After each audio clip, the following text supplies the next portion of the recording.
Hello. Long time no see. I know. Here I am. Again. So, yes, I hope to get back to every week, but that didn't happen. And I am sorry that is happening, but I have to be kind to myself and take care of myself. And sometimes that means I can't do a video. I am trying to get better, but in the meantime, I've been working on my book, trying to get that revised and chopping around some stories and such. So as we continue on, let's see what we can do. As things may or may not open up, I'm trying to see if there's interest in the tarot meetup group. But if things don't open up soon, then maybe we could do some online, and it'll be more than open for more people around the US. But that's been one of the great things about the lockdown is I've been able to connect with people all over the US that I normally only get to connect with, maybe once or twice a year or even less now that I live in a state away from them. So that's been actually kind of nice. And maybe that's something that can continue. It's definitely something to ask ourselves. But today I want to talk about what do you do when you have a tarot deck you like reading with it, you like using it, but the materials it came with, not your cup of tea. If you've seen my video for the Spellcaster's Tarot and the symbolism of the Spellcaster's Tarot, I talked about this in there. And some things we'll be talking about today are some of those principles, but I want to expand on that. What is an intuitive tarot reading, and what or how can we use the cards to, for more than just rote memorization? That doesn't mean that I don't think study is valuable. In fact, I think study is very valuable. And honestly, I think that people are missing out if they don't do some study with the tarot. It does have a rich history, not as long as some people would like, but quite long. And especially starting in the 18th century, I guess the late 18th century, you could say. Into the 19th and 20th century, occultism and tarot has really grown and has continued to grow throughout this time. I mean, just look at YouTube. Honestly, there's so much to go into tarot, but that doesn't mean that there's no place for intuitive reading either. There are lots of reading styles.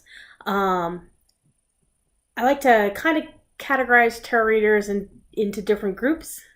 There are tarot readers who have memorized the meanings. They read from their particular deck, and usually only their particular deck, or very close variations thereof. Usually like Thoth or Rider-Waite or Marseille, and they stick to what they know.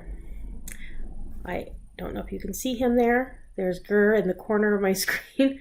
Listen to the birds outside. And that's fine. And I was that reader for a long time. The next group is the people who I'd say they'd fall into the psychic group, because that's usually what they identify as. They may use the numerology around the tarot as part of the reading, but the cards themselves are kind of a catalyst for the reading itself. It doesn't necessarily come from the cards and the images of the background.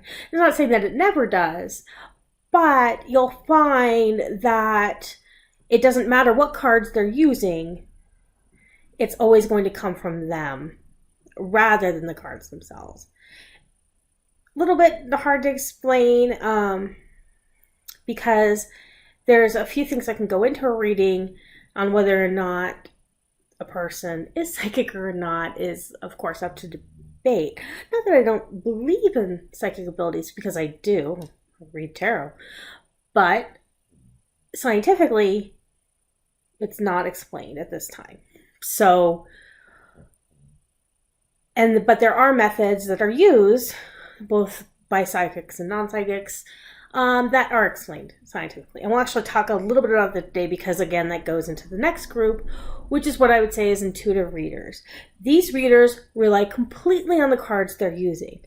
And these readers, which I feel like I fall more into this group now, but still with that study and background to balance it out. But these readers will look at the cards, and what is pictured on the card will completely feed their reading, which is great. And that's something I've really come to love and rely on as I've expanded my knowledge and my love for tarot and all my decks.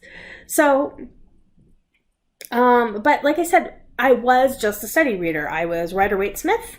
My meanings were based off of Emily Peach, which I know now is more thought-based, but hey, Emily Peach and Rider and A. Waite, and I read those and stuck very close to Rider-Waite-Smith decks and didn't really go beyond that.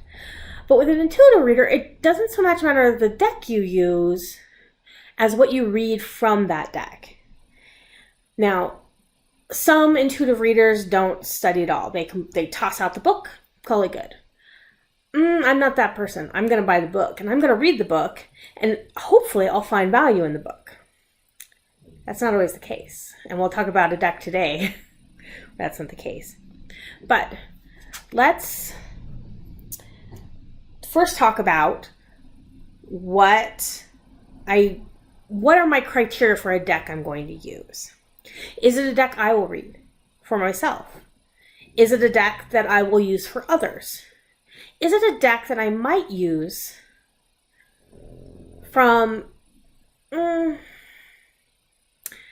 for some type of readers rather than others? Let's talk about these criteria. So first thing, will I use it? Will I read with this deck for myself? When I take a deck, or buy a deck, or receive a deck, or and by take, I mean pick up, not take. Words, Michelle. There are things I do. I know there's people who do deck interviews, and there's new deck spreads. I have quite a few I've tried, but really what I found for me is I read the material that comes with it, and then over the next few days or weeks, depending on the material that comes with it, whether it's a large book or workbook or even just a little white book, I do any of the spreads or exercises that are in those books. So what dictates my time, my initial time with the deck, depends on how much material it comes with. So, for example, here we go. I have the Beautiful Creatures Tarot. This is the second edition, which I prefer not only because it has these beautiful purpley metallic edging, which I love, even though it chips, I know, but I still love it regardless. And there's nothing like a well-used deck, I think. Even though my decks don't ever tend to look well-used, except for some of my original ones, because the way I shuffle them and take care of them. But the gilding does chip, as it does with most decks, but I don't mind it. I actually like the homey feel of that. So this deck has a lot of spreads that come in the book, at least in the second edition. I don't know about the first. First I wasn't interested in. There were several cards I did not like. Those cards were actually replaced in the second edition and from the third edition, which is one of the reasons I bought it. And as far as I know, this is her only tarot deck. This artist has done several oracle decks. Well, I do read with oracle decks from time to time, and mostly tarot readers. But again, intuitive reading also applies to that. But this has lots of spreads. So I've been going through all these spreads, pages and pages of spreads here in this book. I read the books cover to cover, including all the meanings. And I journal daily on the deck that I'm using. I'm just about to finish with this one, so I get to go to my next one. I'm excited. But okay, so we'll use this as an example. The book was good. I thought it was really interesting in the interpretations of the cards. This is a found art, what I call a found art deck, meaning that while some of these cards were created specifically for the deck, this is mostly paintings the artist had already created and were chosen for specific cards. So that's why I call it a found art deck. You'll find, especially if it's an older art, where they'll pick Rackham Tarots like that, or even the Rackham Oracle, where they took art from Rackham and matched them to tarot. So the imagery is not quite matching up with any system. Some Rider-Waite, some Toth, and everything. But am I going to refer to what these mean? So no. And that's where we get into the thing. So what I read, let's go for the criteria here. So the art appeals to me. If I read it from myself, I have to like the art. I definitely had decks where I could not connect with the art at all. And those are the number one reason that I get rid of decks. There are definitely other reasons that I might get rid of a deck. But honestly, that's the number one reason. And I get rid of so very few. You can look back at some of my past videos to see decks I've gotten rid of, because honestly, that's the total amount. Now, I did join a tarot box this year. I haven't been very happy with it. The deck selections have been... There's only one that I really like that I've gotten out of this. This will be month number 6. And the other stuff that's come with it has been really nice. But yeah, I think I talked about that in my last video. I can't remember for sure. I'm sorry if I'm repeating myself. So the art. Another big thing for me, do wands equal fire and swords equal air? It's really hard for me to read from a deck where it's flipped around. I will look at a deck, and there are decks where I can look at the cards and, in my mind, still make that association. But there's some where it's so blatant. That's what makes the Spellcaster Tarot hard for me to read, is because it's flipped. That's another deck I read intuitively, because if you saw the video, you know I really didn't like the book. But so that one is kind of hard, and not one I'm going to pull out too often. But I'll still keep it, because I could read it for myself. And again, the art in there is phenomenal. So that's the next. The next criteria is, of course, would I use this for clients? So that's a iffy question. I mean, you can always go to a Rider-Waite Smith and be very traditional. But depending on your client, you may want to move back and forth. So, for example, Taramuka, which you saw in my video, I love this deck so much. I would totally bring this out for clients, as well as myself. This is a deck I feel very comfortable with, that I feel... My pugs are snoring, if you can hear them. But I really feel that this imagery is great to connect with. If my client is more conservative, and they're not so much into the woo as I might be, I might bring out something a little bit less. So this is great. This came out this fall, the This Might Hurt Tarot. So this is tarot with the woo removed. It's very modern. And the symbolism is Rider-Waite, but specifically the creator, here's an example, the Emperor card, really distilled everything down to the bare minimum and really removed as much of the woo as possible. Mystic Mondays is very like that too. And so if someone's more conservative, some iffy, not really into the woo, but still want to know about tarot, I might pull out these decks for a client.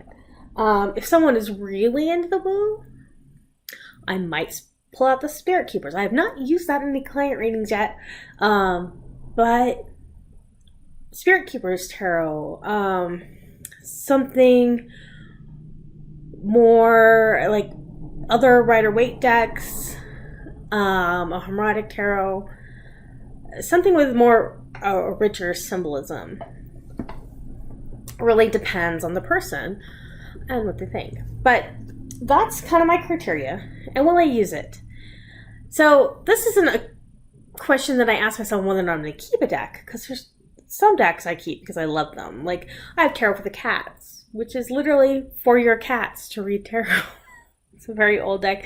It's only majors only. My friend bought it because she loves cats, but, you know, she tends to divest herself with stuff for a few years, and she gave it to me, and I just think it's cute. So I'm not a big animal deck. I have very few animal decks, but I like that one. Yeah. So like I said, there's different reasons to keep a deck. So now let's talk about reading intuitively, which is probably why you're really here.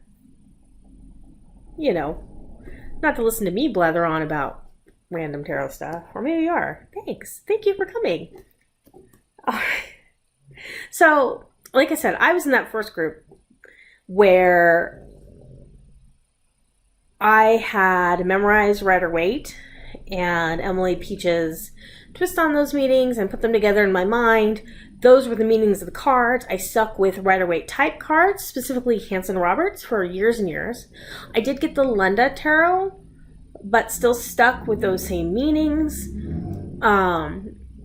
And that's what I read and went with it. I started probably in the mid to late 90s, expanding my tarot collection, starting to find more and more decks I was interested in. Well, and then, let's see. I have to look to see when this was published. And then I found the Arthurian Tarot, and that was probably my first introduction to tarot as spirituality. And that really opened my eyes and really begun a 20-year love affair with that deck and the HoloQuest that goes with it. And again, that's something I would totally recommend for anyone. You can see my video on that. And then shortly after my daughter was born, I was meeting new groups and talking to people and trying to expand. I'd been doing some readings around Denver, and I picked up this book. You can still buy this today. It's still in print, and I would completely recommend this book because this book said, hey, there can be more to tarot reading than what you memorized. And this book kind of set me free. So this is A Magical Course in Tarot by Michelle Morgan. And it's one of my absolute all-time favorite tarot books. And it's been a few years since I read it, but we're going to go with what I distilled down in my mind. Not necessarily word for word what it says in this book for this video. So let's take a look at the cards. And this is where we're going to talk about this deck.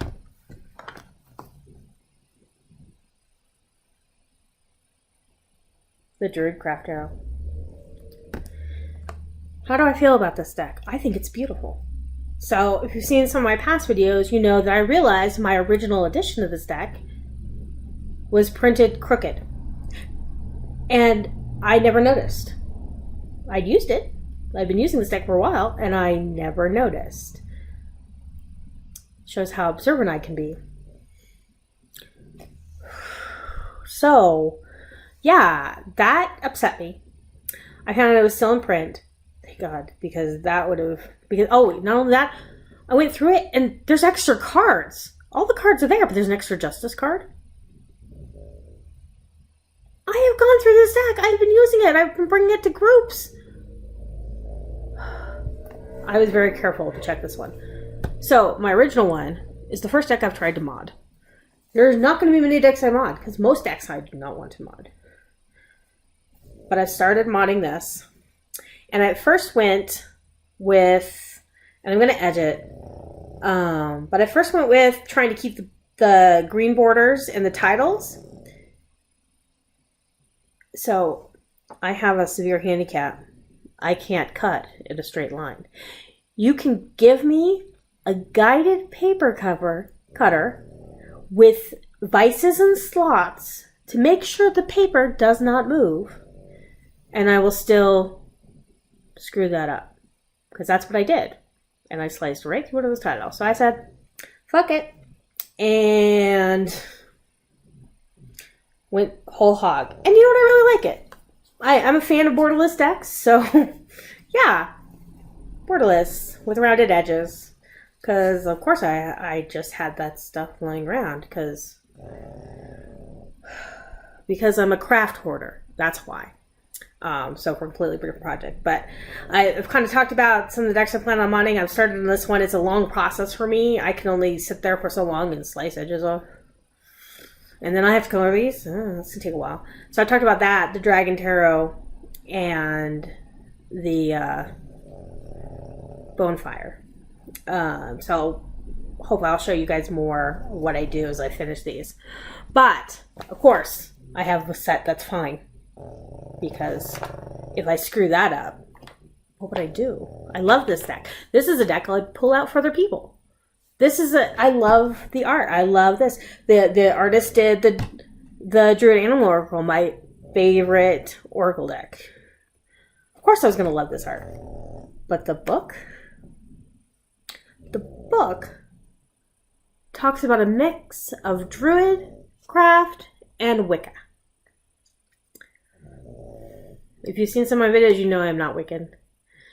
And that approach to this was very unpalatable to me. So, not for me. Some people might really like what's in here and applying that to them, but not for me. Some of their mythology was interesting, though it's kind of loosely applied. So, what to do? Luckily, this deck meets my other criteria.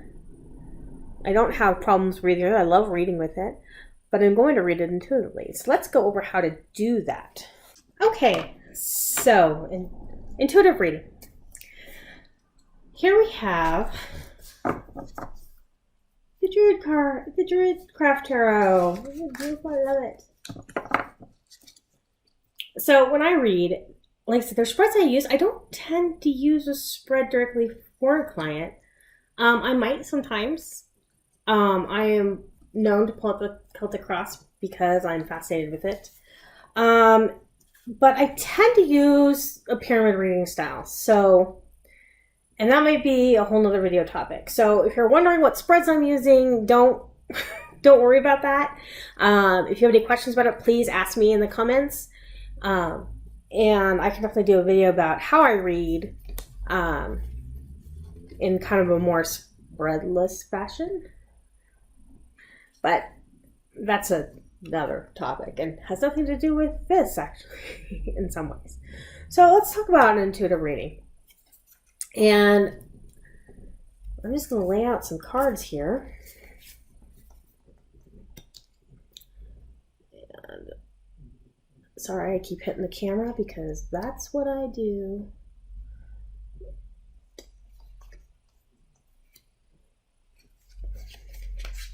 Try to get some. I'm not picking blindly here because I'd like to show you some other cards.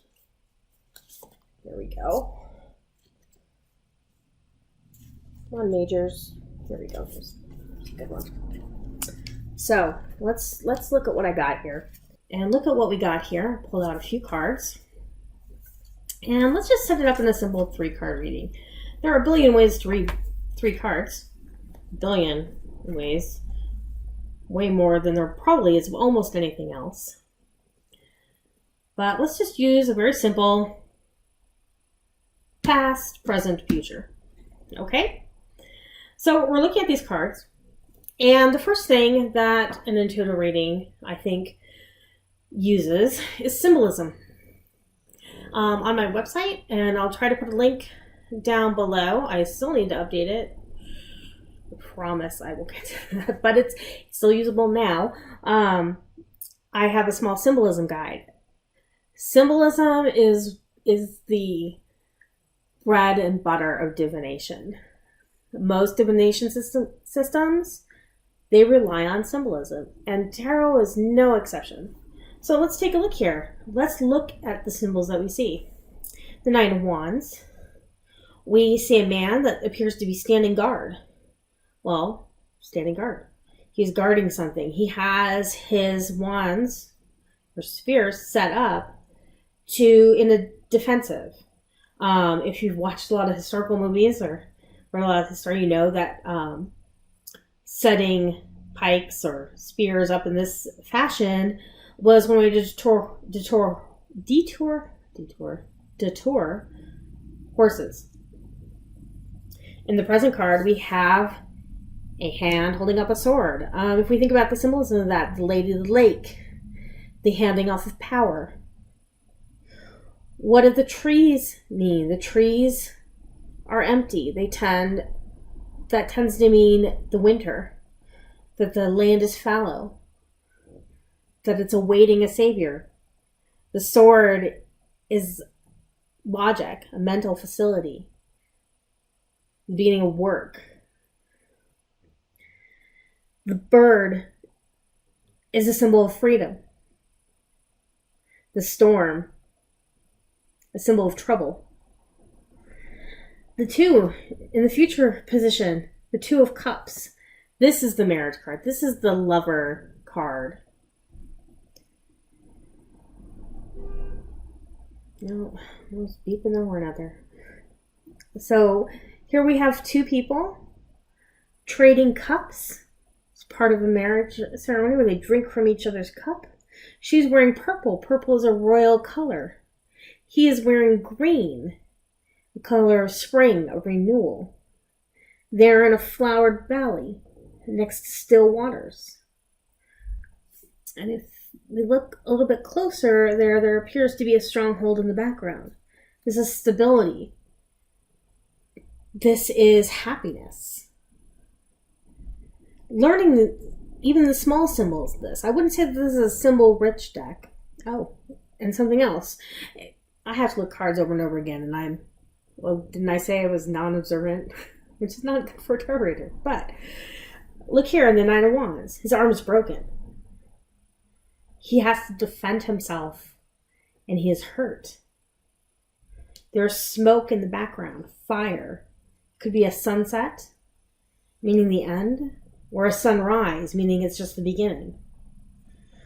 The smoke is destruction. He's in a wasteland.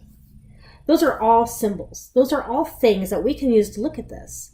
If I were to give this reading to someone, I might say, you've had a really hard past. You have not been believed. You've had to do a lot of fighting by yourself. But you know what? Here and in now, people are looking to you. You've become a leader. You're someone who is going to take up the sword and defend others. And do you know what that leads to? That leads to companionship. People are going to see that and they're going to want to be around you. And in this case, it looks like someone certain might want to be around you. So, I might draw clarifying cards.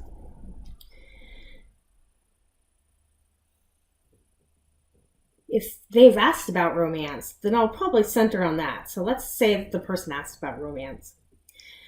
In the clarifying cards, what do I see? I see an old tree and a dead forest. There are no leaves on these trees. I see a person who looks like they may be blindfolded, that they're draped in crimson.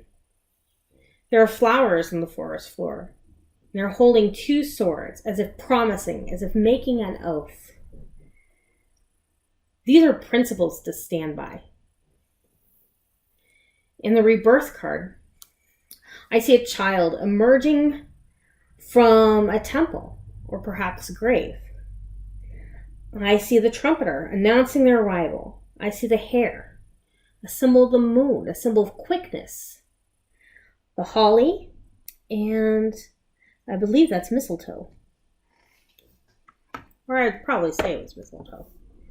Sometimes, if the book doesn't tell you, that's something else that you have to deal with, is kind of guessing what you think some of those are. Sometimes the flowers can be really clear, but flowers are probably one of the hardest things to tell as the artist often doesn't depict them clearly, which is fine. I don't think everything needs to be crystal clear in art. If that were the case, there would be no room for interpretation. So holly is a sacred plant of fertility, of rebirth. Is from the crown of Jesus. Gives magical powers and eternal life.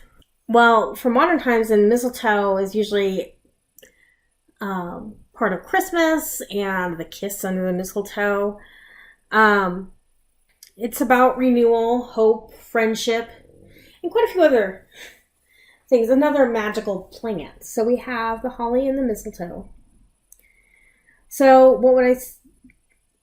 this is a renewed offering. There's also the hair always makes me think of something running. And so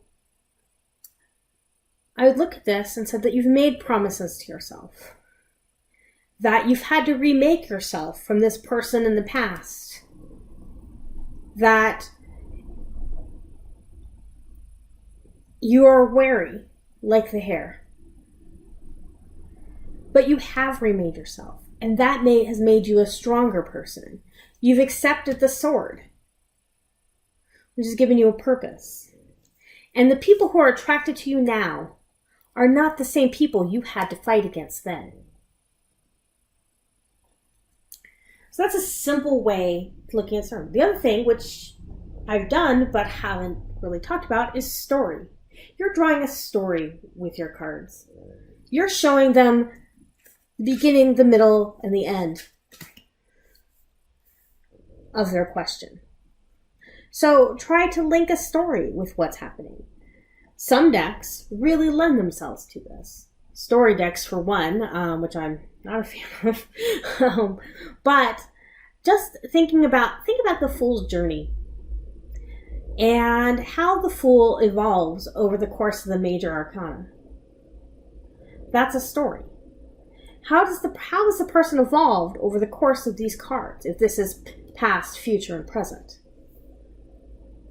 The other part of this is intuition and feeling, and the intuitive part of intuitive reading. What do you feel this means in this context? If this woman were facing me and on a beach, as the normal Rider-Waite, I might say this person was alone. But this person before this tree, that means something different to me than a person tied up on a beach alone. And red is a color of strength. It is a color of war. It is a color of Aries. And so there is more there than just being tied up and bound, as I might read with a Rider-Waite card. And this gets into what is the client giving you to. If you're reading for people, you get different kinds of people. Some people are very, they have their own opinions about the cards. They may tell you about them. They may talk about themselves. And this information feeds you. This is where you need to be careful. I don't like saying I'm a psychic. I don't feel like I am. I feel that I'm intuitive, that I read people well. And what they feed you helps. There are some people you read for who sit there quietly with no facial expression and do not give and take. And all you can do is tell them and hope that they're happy. Sometimes those people come back, but often they do not. Usually they were testing. But when a person does do give or take, it's important to make sure that you're clear that you're not using that information to appear more powerful than you are. Because information is power, and when you appear to know a person, they're going to see that. What am I talking about here? I'm talking about cold reading. Cold reading is when you take information freely given and use it to get other information. This is a common trick used. You'll see it a lot on psychic television shows where a person claims to speak to the dead. And not a fan. There are some things that you should always know when you're seeking psychic advice, tarot reading, oracle readings, or any kind of religious, whether it be pagan or not, guidance. Sure, we do this for money. I will do it for free too, especially when we're among friends or for groups. But if you're making a living as a psychic or a tarot reader or what have you, or if you're looking to avail yourselves of those services, again, if they're pagan or not, Christian services such as faith healing, prayer groups, anything of that type, I would say fall into this same thing. Do they have a code of ethics? That's probably the first thing I look for. Do they have a code of ethics? What is that code of ethics? And do they adhere to it? A good person who is going to be offering these services may ask for money, but they're never going to ask for more money, and they're never going to tell you things that only they can help you. Because no, that is not true. So let's talk about a few warning signs with intuitive reading, as well as if you are yourself looking for services. So cold reading. Cold reading is a trick. It's where you listen to what a person says, you feed that back to them as if it came from nowhere. For example, on most psychic shows, like I was saying before, they may say, I hear a person and their name starts with J. Is there anyone in the room who knows a person with a name that starts with J? James is one of the most common names in the U.S. The chances, or even John, the chances that you know someone with a name that starts with J is pretty high. The chances that you knew someone who died, who has the name starting with J, also pretty high. And feeding on grief is a big warning sign. Should you do cold reading? We can't help it, honestly. For example, if you tell me that you were hurt in the past, and now you're looking about love in the future, and I pull this card, I'm going to talk about that hurt in the past in context of this card. If you don't talk about it more, I'm not going to press you. But if you talk about it more, I will talk about it more with you. However, let's talk about those warnings, like I said. If they're asking you questions, if you know someone, do you know something? And you want to talk about that, that's fine. But if they use that to say they can't tell you more unless you pay them more, that's a warning, and you should say no. If they tell you that there's a curse, and only they can lift it, and require payment for it, that's a no. If you think you're cursed, and you're looking for help, there are definitely things that you can do, but in my book, you shouldn't be forced to pay one person and only one person. If you want a good example of some of these tricks, there is a show on Hulu about a fake psychic who works for the Gypsy Mafia. And he does some interesting things with that, and I would totally recommend it. So, is cold reading used? Almost certainly. It's something we do intuitively when we ask questions and we ask more and we say we know things, because we also tend to forget. And by forgetting, we don't realize we may have already told a person a thing. It's also how you sit, how much you're engaged. You learn to read people as well as you read these cards. I try to be very open about this because I think it is helpful, because talking something out, especially over tarot cards, can really open some avenues. However,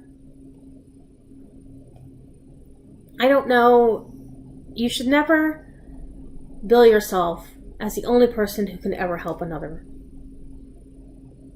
And the lighting is getting crazy, and I don't know why. I don't know why my camera is going in and out like that. So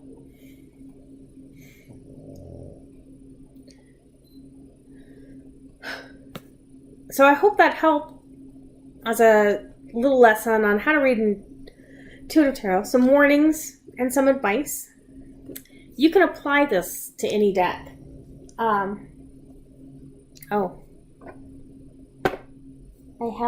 right next to me. That's why I can't find them, because did I say people forget that I have a stack of cards sitting right next to me?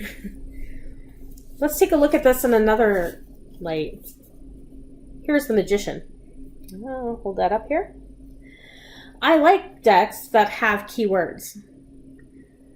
Those help me as well when I'm pulling out, especially with a deck that's a little bit hard to read. This is a deck I probably would not ever use with a client. For myself, I really do like it, but I wouldn't use this with a client because the images, while very rich, don't quite lend themselves to a story for me. They tend to be very static. For this, there is a woman using magic. She has a cat. She's reading what looks to be a book of spells, but she's surrounded by death, by skeletons. We can take this by the color scheme. This is a very Halloween card. It was probably Halloween. The key word is inner skills. So I would look at this and say, you have some amazing skill sets, but you haven't always used that for the good. You haven't always used it for the good of yourself. And maybe it's time to look at if you should continue using those skills or if you should change how you're using those skills. But what am I getting that from? The skeletons in the background, the look on her face, the cat who's sitting there. It kind of looks mad. It doesn't look like a good situation to me when I look at this card. If I pair this with something, say, the Eight of Pentacles, practice. Have you been practicing? Maybe that's the problem, that you're using this whenever, but you're not actually practicing. This person looks sad. She's captured the universe in a bottle. And in doing so, has trapped herself. Maybe you've over-practiced. And maybe it's time to start using these skills. If you're bottling the universe, there's very little freedom for you to go about. Oh, there's Gurr in the back. When I read, I keep drawing cards until I feel that questions are answered. And so I can draw a lot of cards. Until the person stops responding. If they ever respond at all. But I hope this helped. And a little introduction to intuitive reading. And I hope you try it out. I do rely on those meanings I memorized years and years and years ago. There are cards in my mind, like the Four of Wands, I always think of as the party card, because that's how I memorized it years ago. And I think about what those meanings are while I read. And I think that it informs my reading as well. But I rely on the art, the symbolism, and the story that I'm telling to give a richer reading. Should you throw out the books? I'm not that person. I love the books. And I love reading them. And I think that there is a lot in study. I think my tarot reading is richer for knowing Kabbalah, for studying astrology, for studying the symbolism and the history and the art. And I would encourage you to do the same. But reading intuitively is valid and can lead to some very interesting ways of reading. So thank you very much. If you like this, please subscribe. Hit the bell for more. I'm hoping that I'll be well enough to get more content. So I'm trying to keep up. There's some VRs I can't wait to do and some things I missed out on.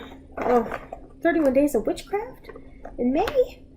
I'm totally going to try to do that next month. I don't know how long it'll go because I have things going on. But we'll see what do. I am trying to start a tarot meetup, as well as do more video content, and I'll let you know in below. I hope that you have a wonderful day, and thank you so much for watching.